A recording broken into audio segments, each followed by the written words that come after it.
शान्तिस्वरूपाय च प्रशान्तिनिवासिने च नमः सद्गुरुवे च सुज्ञानप्रदाय च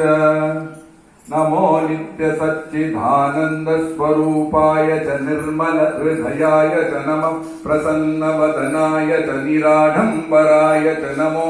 मितभाषिणे चाल्पसन्तोषाय च नमः सनातनधर्माय च सकलतत्त्वबोधकाय च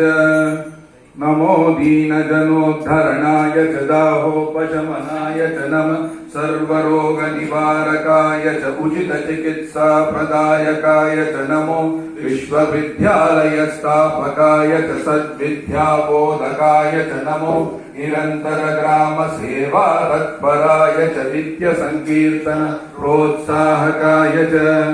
नमः सम्प्रदाय पोषकाय च संस्कृति पुनर्जीवकाय च नमो वेदोद्धरणाय च